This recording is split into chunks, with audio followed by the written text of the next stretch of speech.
Naglabas ang San Miguel Corporation, SMC, ng karagdagang 276 na milyon pesos para sa proyekto nitong paliparan bilang bahagi ng kanilang commitment sa pagbuo ng infrastruktura sa Pilipinas. At bago natin ituloy, kung ikaw ay bago pa lang sa aking YouTube channel ay huwag kalimutan mag-subscribe at i-click na rin ang bell icon para lagi kang updated sa mga bago kong upload video. Ang San Miguel Corporation, SMC, ay naglabas ng karagdagang 276 na milyon pesos para sa proyekto ng paliparan. Ang halagang ito ay bahagi ng patuloy na pagpopondo para sa kanilang pangunahing proyekto sa infrastruktura, ang New Manila International Airport, NMIA, sa Bulacan, Bulacan.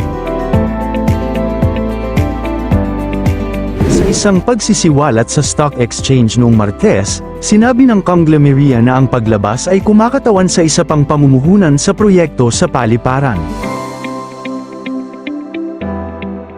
Ang bond issue ay bahagi ng programa ng pangangalap ng pondo ng SMC upang tustusan ang mga proyekto sa infrastruktura, kasama na ang New Manila International Airport, NMIA, na naglalayong mapawi ang kasikipan sa Ninoy Aquino International Airport.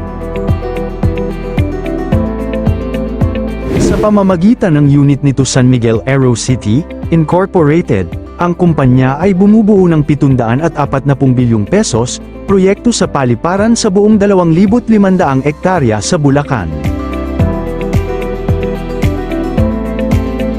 Ayon sa Department of Transportation, DOTR at San Miguel AeroCity Incorporated, SMAI, ang konstruksyon ng passenger terminal building ay magsisimula sa January 2026. Ang unang bahagi ng paliparan ay inaasahang maging fully operational sa November 2028, ang mas naunang target na 2027 o 2025 ay naantala dahil sa iba't ibang issue, kabilang ang supply chain ng buhangin. Malawakang land development at reclamation work ang ginaganap, na sinasabing halos kumpleto na. Ang SMC ay patuloy na gumagamit ng pondo, kabilang ang mula sa mga pautang, para sa gawaing ito. Magkakaroon ito ng 4 hanggang 6 na runway at kayang magserbisyo ng hanggang 100 hanggang 200 milyong pasahero taon-taon, na makakapagpagaan sa trapiko sa NAIA. Ikokonekta rin ito sa Metro Manila sa pamamagitan ng bagong toll roads at railway system. Patuloy ang mga debate at pag-aalala tungkol sa epekto ng proyekto sa pagbaha sa mga kalapit na lugar at sa kabuhayan ng mga mangingisda sa Taliptip.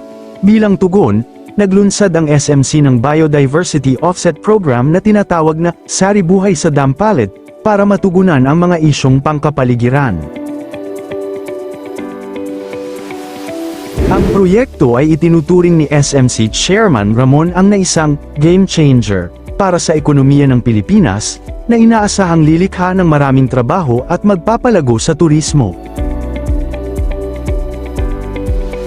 Malaki na ang progreso ng paghahanda, land development, at nasa huling yugto na bago ang mismong pagtatayo ng terminal at iba pang pasilidad, na magiging game changer sa aviation sa Pilipinas sa mga susunod na taon.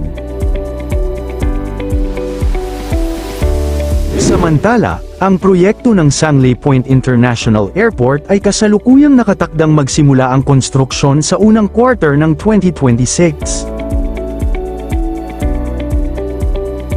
Ang proyekto ay isang pampublikong pribadong partnership, PPP, na pinamumunuan ng Pamahalaang Panlalawigan ng Cavite, kasama ang SPIA Development Consortium na kinabibilangan ng Indian infrastructure giant na GMR Group, Cavitex Holdings Incorporated, at House of Investments.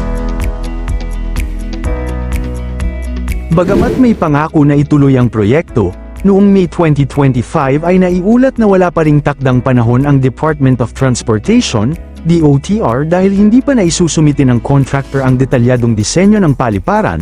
Gayunpaman, tinitiyak ng pamahalaan na tinutulungan nila ang consortium na mapabilis ang mga pag-aproba.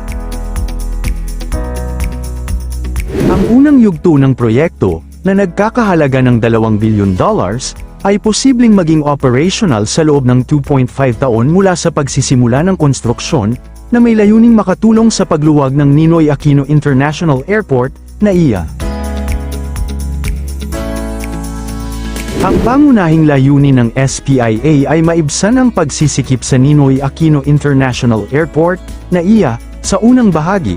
Magkakaroon nito ng isang karagdagang runway at inaasahang makakapag-accommodate ng 20 milyong pasahero taon-taon, kasama sa plano ang pagbuo ng 4 na kilometrong daan na magkokonekta sa Cavitex papunta sa Paliparan, na magpapabilis ng biyahe.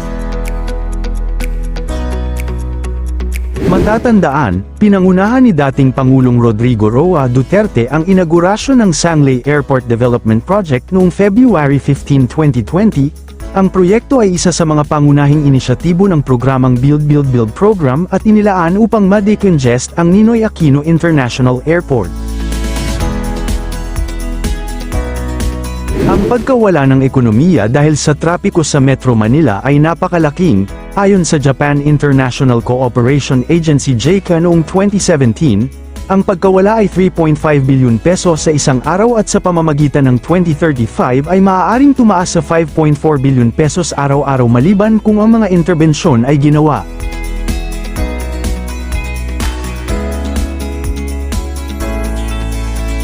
Ang halaga ay maaaring magamit upang tustusan ang mga proyekto ng gobyerno, samantala, ang isang pag-aaral ng Asian Development Bank, ADB, ng 278 na mga lungsod ay nagpakita na ang Metro Manila ay ang pinaka-congested.